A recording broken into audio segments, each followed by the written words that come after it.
وہ لاپرواہ کہ اس پر ذمہ داری تھی یا ذمہ داری ہے، لیکن وہ اپنی ذمہ داری کا احساس نہیں کرتا، اپنی ذمہ داری سے کوتاہی کرتا ہے، تو اس کی لاپرواہی ہے، اسے لاپرواہ کہتے ہیں۔ دوسری چیز ہوتی ہے بے پرواہ۔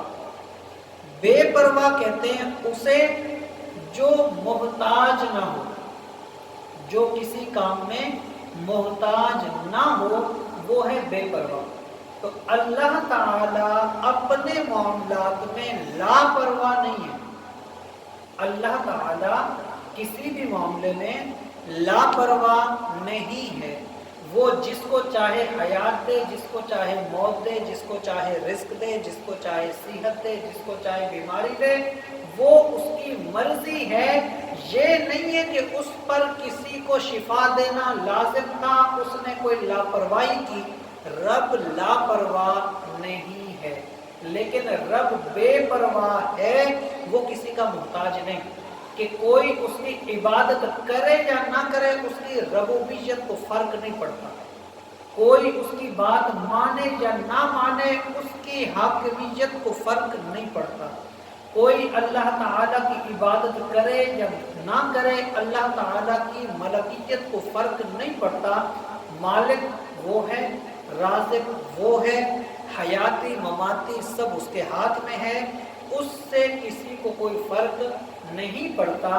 فرشتے اس کے لیے ذمہ داریاں مقرر ہیں، کام کرتے ہیں۔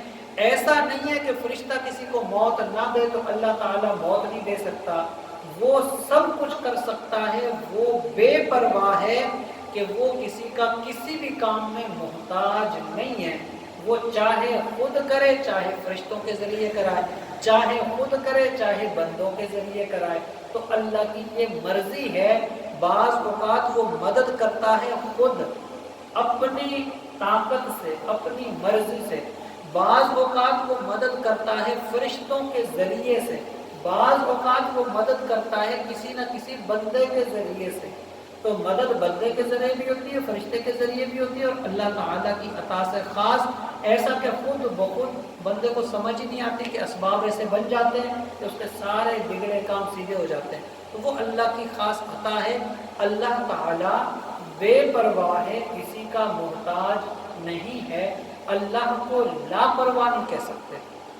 تو یہ ان لفظوں کے اندر فرق ہے، اور یہ اس آیت کا مطلب ہے کہ واللہ فإن اللہ غنی، کہ بے شک اللہ کی ذات وہ غنی ہے، بے پرواہ ہے، عن العالمین، تمام عالمین سے، یعنی عالمین کی تمام تر چیزوں سے وہ بے پرواہ ہے، وہ کسی چیز کا بھی محتاج نہیں ہے، تمام چیزیں اس کی محتاج ہیں۔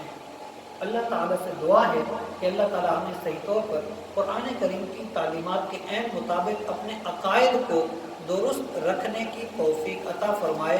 یہاں ایک چیز جو سمجھنے کی ہے وہ یہ بھی ہے کہ اللہ تعالیٰ نے جو پچھلی آیت میں بھی فرمایا نا کہ یہ جو گھر ہے اللہ نے اسے بنایا، پھر اس کی عظمت کو بیان کرنے کے بعد فرمایا آگے کہ اس میں بڑی نشانیاں ہیں، اور پچھلی آیت میں فرمایا کہ بھی برکت رکھی ہے اس میں۔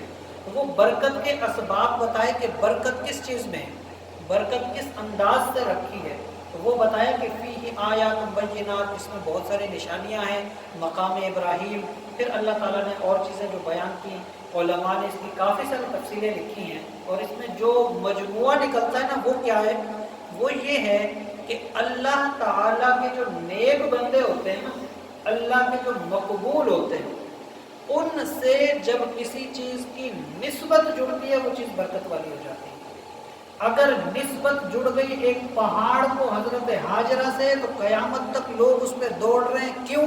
کیونکہ اللہ کی ایک نیک بندی کی ادا رب کو پسند آئی، اللہ نے قیامت تک اسے عبادت بنا دیا۔ تو برکت اب رکھی ہے اس دوڑنے میں جو اللہ کے ایک مقبول بندی کا انداز تھا۔